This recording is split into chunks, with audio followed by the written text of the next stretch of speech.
Sare. Oke. Assalamualaikum warahmatullahi wabarakatuh. Shalom, Om Swastiastu, Namo Buddhaya, Salam Kebajikan.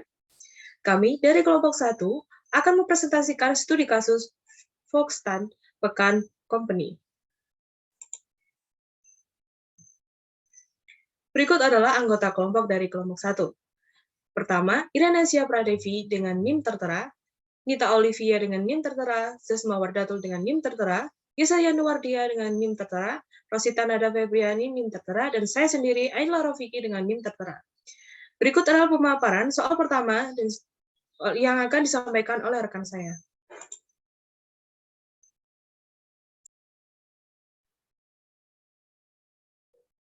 Pertama-tama, kami akan menjelaskan mengenai pertanyaan nomor 1, yaitu jika Foxtat memutuskan untuk menambah peralatan pengolahan, outlet apa yang kemungkinan dapat digunakan Foxtat untuk memasarkan produknya? Jawabannya yaitu, apabila Foxtat memutuskan untuk menambah peralatan pengolahan, outlet yang kemungkinan dapat digunakan Foxtat untuk memasarkan produknya yaitu dapat melalui berbagai cara, seperti membuat outlet pemasaran terdekat dengan perusahaan, sehingga dapat meningkatkan daya beli secara langsung. Selain itu juga dapat dengan membuat kontrak atau perjanjian dengan pedagang untuk membeli kemiri dari perusahaan Foxtat tersebut dengan jumlah dan harga yang telah disepakati. Dapat pula dengan memanfaatkan sosial media untuk melakukan pemasaran. Sebab sekarang ini media sosial merupakan wadah yang akan sangat memengaruhi pemasaran, sebab dapat dijangkau banyak orang. Next.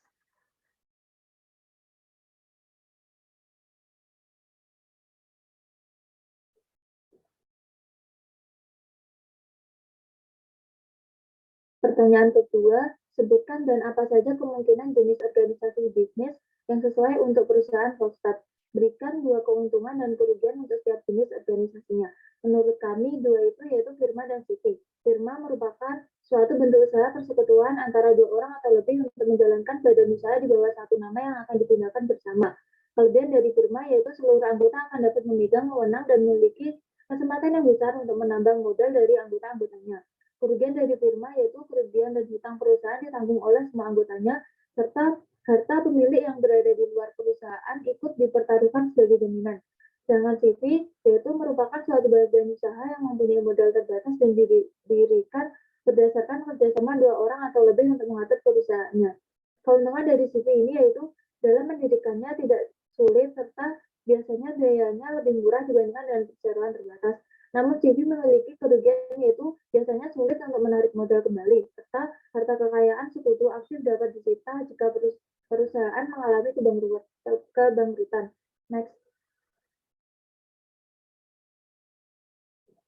Untuk pertanyaan nomor 3, salah satu kepentingan yang harus dilakukan oleh petani kemiri adalah penentuan penebangan pohon kemiri yang asli dan digantikan dengan varietas pohon yang lebih baik. Pohon kemiri asli menghasilkan sekitar 750 lbs per hektar pohon. Pohon kemiri yang ditingkatkan dapat menghasilkan sekitar 1.250 lbs per akre. Pohon baru membutuhkan waktu 7 tahun untuk memulai memproduksi kemiri. Lalu berapa tahun yang dibutuhkan untuk menutup atau memulihkan investasi dalam mengganti kebun asli dengan pohon yang lebih baik, dengan asumsi harga rata-rata $3 per ton. Biaya $3.000 untuk mengganti pohon asli dengan varietas pohon yang lebih baik. Next. Jawabannya yaitu pohon kemiri asli ini menghasilkan 750 lbs, sedangkan varietas baru menghasilkan 1.250 lbs, sehingga perlu mencari tahu hasil produksi tambahan ketika mengganti varietas baru. Maka 1.250 ini dikurangi dengan 750 menghasilkan 500 lbs. Jadi saat perusahaan mengganti varietas baru, kuantitas produksi tambahannya yaitu 500 lbs. Kemudian konversi ke penerimaan. $3 dikali 500 lbs yaitu $1.500. Sementara ada data tambahan. Biaya untuk mengganti yaitu sebesar $3.000. Penerimaan tambahan $1.500. Maka 3.000 dibagi dengan 1.500 menghasilkan 2. Sehingga dibutuhkan waktu 2 tahun untuk menutup investasi. Nah, waktu yang akan digunakan untuk menutup atau memulihkan investasi penggantian pohon asli dengan pohon varietas baru didapatkan dari awal tahun produksi pohon kemiri ditambah hasil perhitungan payback period menggunakan penggantian pohon yaitu 7 ditambah 2 sama dengan 9 tahun. Next. Pertanyaan nomor 4, Bagian dari membangun bisnis yang sukses adalah membentuk tim spesialis untuk memberikan pengetahuan dan saran ahli untuk membuat keputusan sebaik mungkin. Sebutkan 4 spesialis yang harus dimiliki Brian dan Diana dalam tim produksi dan manajemen mereka. Spesialis yang perlu dimiliki yaitu ada 4. 1. Spesialis produksi, agar sistem produksi berjalan dengan lancar. Yang B. Spesialis administrasi dan keuangan. Ini untuk mengurangi analisis bagaimana keuangan dalam perusahaan dan akan dialokasikan untuk apa. Yang C. Spesialis marketing atau pemasaran, memiliki peran kunci memberikan keuntungan atau menarik konsumen. Yang D. Spesialis HBR, menciptakan strategi perusahaan untuk karyawan. Next.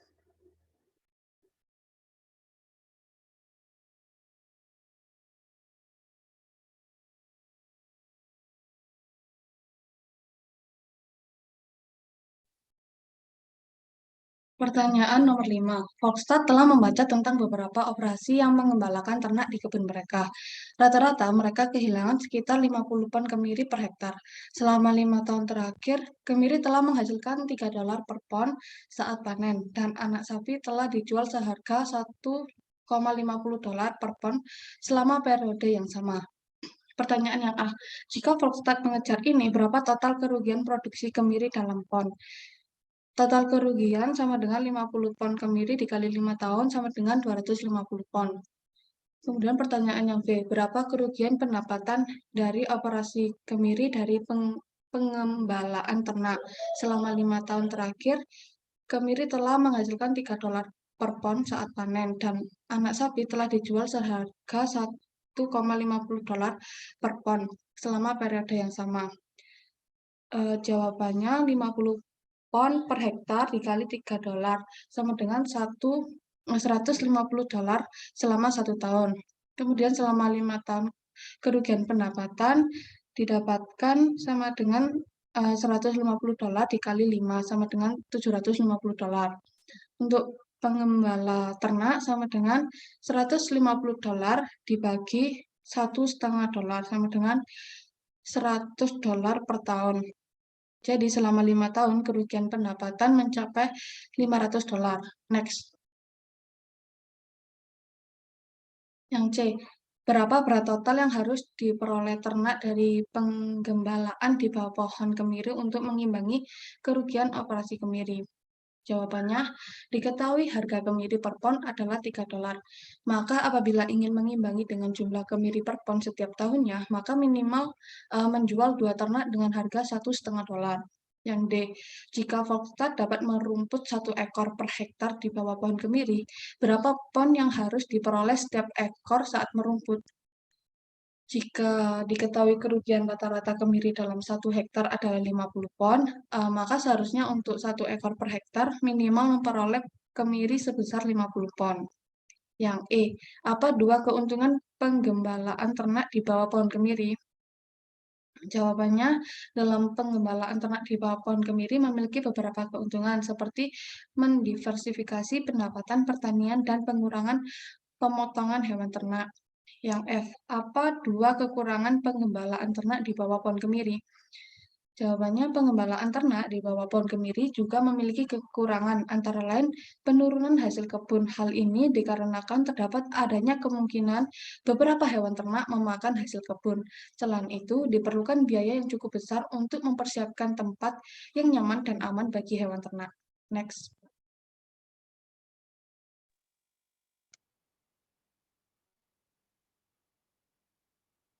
Kemudian yang nomor 6, sebutkan 5 badan pengatur potensial yang dapat berinteraksi dengan produsen kemiri saat melakukan bisnis.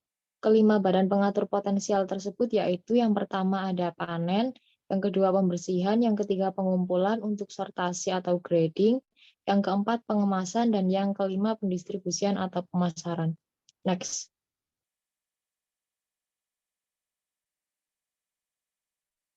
Yang nomor 7, langkah awal dalam mengevaluasi perubahan dalam operasi dapat menentukan pendapatan yang diproyeksikan untuk perusahaan. Gunakan informasi di atas untuk menghitung pendapatan yang diproyeksikan. Yang A, berapa proyeksi pendapatan kemiri mereka? Pendapatan kemiri sama dengan harga per kemiri dikali jumlah produksi. Sama dengan $3 dikali 250.000, hasilnya sama dengan $750.000.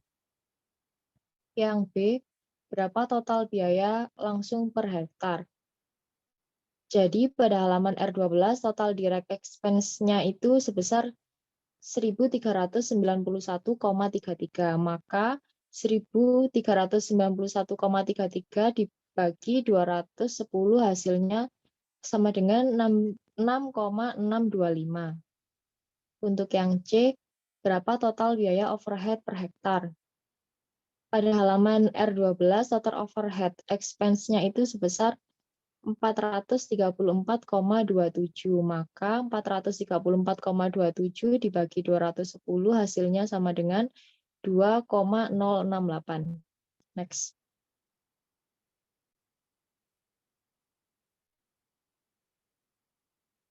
Yang D, berapa total biaya per hektar? Total expense sama dengan total direct expense plus total overhead expense, sama dengan 1.391,33 ditambah 434,27, sama dengan 1.825,60 dibagi 210, hasilnya yaitu 8,69. Untuk yang E, berapa total biaya untuk perkebunan? Total expense per acre sama dengan total expense per acre dikali total acre of the acre, sama dengan 1.825,60 dikali 210, hasilnya sama dengan $383.376. Untuk yang F, berapa pendapatan bersih kebun tersebut? Pendapatan bersih sama dengan total penerimaan dikurangi total pengeluaran, sama dengan $750.000 dikurangi $383.376, hasilnya sama dengan $366.624. Next.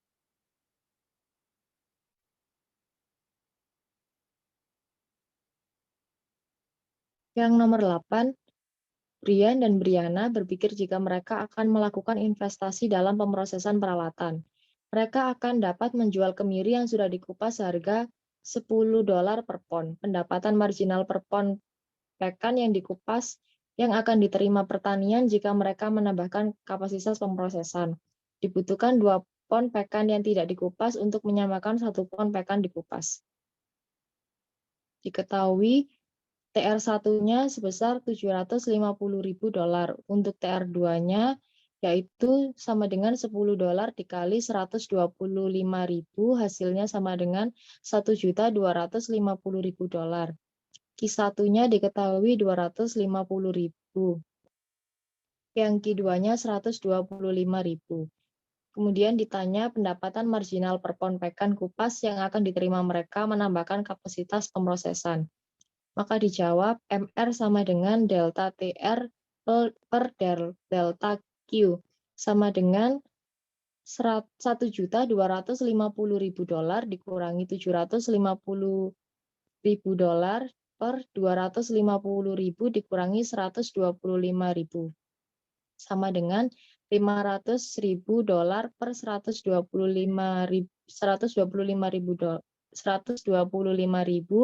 hasilnya sama dengan $4. Next. Yang selanjutnya yaitu soal nomor 9. Pertanyaannya, mereka berpikir bahwa biaya variabel tambahan untuk operasi untuk tenaga kerja dan mesin operasi akan menjadi $1,70 per pon pekan dikupas. Jika pertanian berjalan ke arah ini, Hofstede percaya bahwa mereka harus mendapatkan tambahan $1,50 per pon pekan kupas untuk risiko mereka dan menambahkan tenaga kerja di pihak mereka. Berapa banyak pendapatan marginal yang dapat disumbangkan untuk membayar biaya tetap? Jawabannya yaitu biaya variabel tambahannya sebesar $1,70 per LB kacang pekan kupas. Harga kemirinya sebesar $10,00, pendapatannya sebesar 10,00 dikali dengan 125.000. Hasilnya $1.250.000. Untuk tambahannya sebesar $1,50 per LB kacang pekan kupas dengan pendapatan marginal sebesar $1,50 per pon. Nah, untuk total pendapatan marginalnya yaitu 125.000 dikali dengan $1,50 sehingga pendapatan marginalnya sebesar $187.500. Next. Untuk soal nomor 10, berapa banyak uang tunai yang harus disumbangkan Volkswagen setiap tahun untuk biaya tetap? Nah, jawabannya pajak real estate-nya sebesar $15, asuransi pertanian sebesar $69,29, biaya tenaga kerja sebesar $5,59,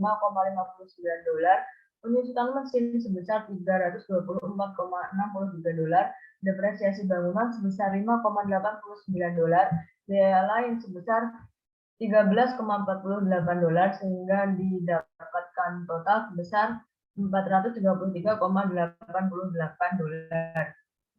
Next. Soal nomor 11. Berapa banyak hutang yang dapat ditanggung oleh perusahaan Volkswagen dengan pendapatan ini? Jawabannya, perusahaan Volkswagen memiliki beberapa hutang yang terdiri dari kewajiban lancar, kewajiban antara, dan kewajiban jangka panjang. Hutang tersebut harus dibayarkan oleh perusahaan, di mana pada tahun 2017 total hutang yang dimiliki dan harus dibayar oleh perusahaan Volkswagen adalah sebesar $419.384 dan pada tahun 2018 hutang yang dibayar adalah sebesar $414.287.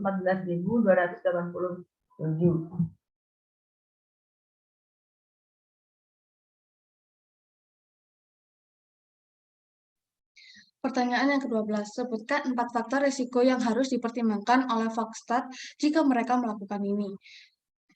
Jawabannya, adapun 4 faktor risiko yang harus dipertimbangkan oleh Volkswagen, seperti memperhatikan faktor ekonomi seperti kurang modal, kemudian mempertimbangkan kegagalan panen, kemudian mempertimbangkan jumlah pesaing bisnis yang kian bertambah, dan perlu mempertimbangkan harga jual hasil. Next.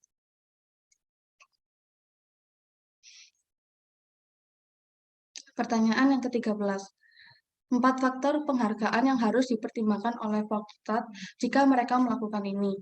Penghargaan yang harus dipertimbangkan oleh Volkswagen adalah mendapatkan varietas tanaman yang baru dengan keunggulan yang lebih baik pada lahan tersebut, memiliki hasil kemiri yang lebih baik dari sebelumnya, memiliki varietas dengan masa panen yang lebih panjang, dan selain itu juga dapat melakukan penanaman dan pengelolaan yang lebih mudah daripada varietas sebelumnya. Next. Yang ke-14, aspek penting dari manajemen adalah memastikan bahwa semua karyawan dan orang yang mengunjungi lokasi peternakan tetap aman. Sebutkan 5 bahaya keamanan yang harus dipertimbangkan oleh petani kacang pekan saat mengelola karyawan mereka. Jawabannya, dalam pengelolaan lahan pertanian, tentunya suatu perusahaan pertanian perlu memperhatikan keselamatan para karyawan. Adapun bahaya keamanan yang perlu diperhatikan antara lain bahaya dalam kecelakaan kerja dalam penggunaan alat pertanian, bahaya dari efek samping dari seringnya menghirup pestisida, dan bahaya terkena pestisida secara langsung. Selain itu, perlu juga mempertimbangkan mengenai bahaya terkena gigitan ular sawah dan serangga yang cukup berbahaya. Next. Kemudian untuk pertanyaan nomor 15, sebutkan 6 kemungkinan bahaya produksi alami untuk operasi kemiri. Yang pertama ada iklim yang dapat berubah setiap saat. Yang kedua, serangan organisme pengganggu tanaman. Yang ketiga, serangan satwa liar pada tanaman. Yang keempat, kondisi alam yang ekstrim atau terjadi bencana alam. Yang kelima, ada muncul penyakit pada tanaman yang disebabkan jamur atau bakteri. Dan yang keenam, ada erosi tanah pada penggunaan lahan untuk budidaya. Next. Untuk pertanyaan nomor 16, sebutkan 6 kemungkinan bahaya produksi buatan manusia terhadap operasi kemiri. Yang pertama ada kecelakaan kerja karena kelalaian manusia. Yang kedua, kesalahan pengelolaan yang berakibat pada kerugian operasi. Yang ketiga, kurangnya manajemen sumber daya manusia dalam perusahaan. Yang keempat, melakukan cara kerja yang salah. Yang kelima, ketidaksesuaian peralatan kerja yang digunakan dalam operasi. Dan yang terakhir, ada kesalahan dalam manajemen biaya operasi yang menimbulkan kerugian. Next.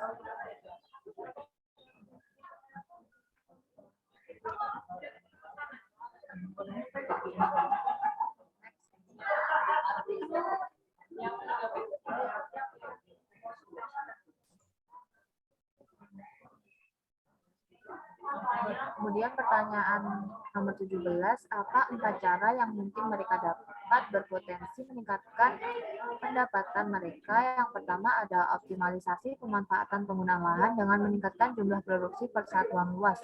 Dapat dilakukan dengan melalui pengaturan jarak tanam, pola tanam, dan strategi pengelolaan yang tepat. Kemudian yang kedua ada efisiensi proses pemanenan, dapat dilakukan dengan menemukan cara panen yang paling tepat sehingga mutu kemiri tetap terjaga dan tidak mengalami kerusakan pada saat dipanen. Next.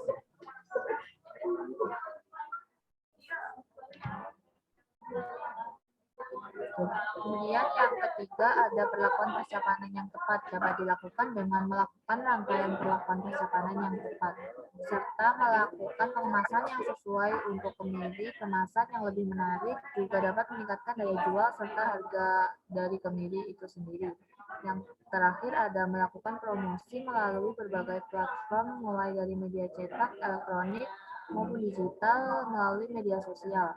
Media sosial banyak digunakan oleh masyarakat sehingga jangkauan promosi dan penjualan dapat lebih luas. Next.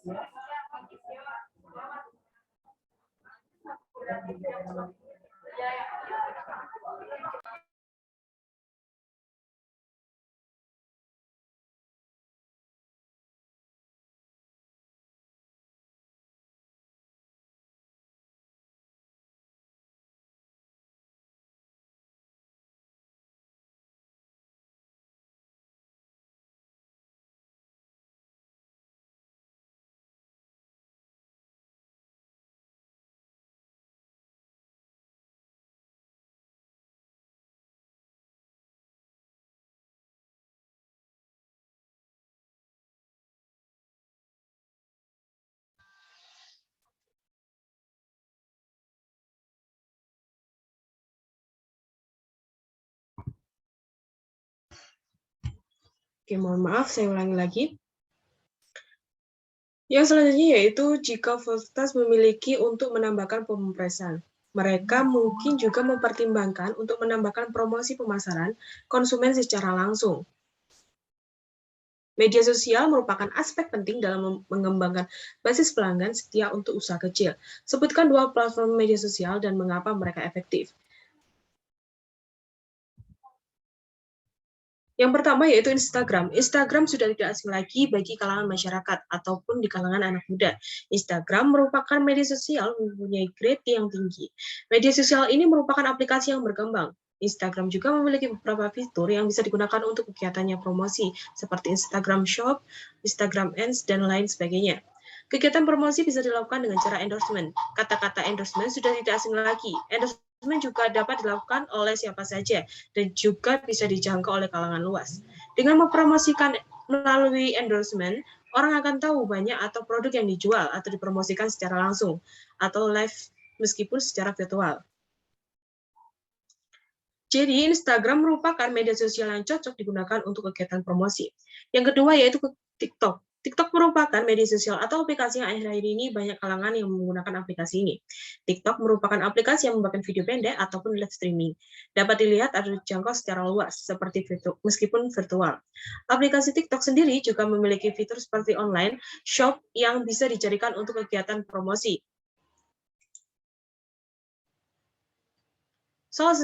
Soal yang ke-19, jika mereka memilih untuk menggunakan media sosial untuk mempromosikan merek mereka, apa 2 atribut utama bisnis mereka yang dapat mereka tekankan dalam pesan media sosial mereka?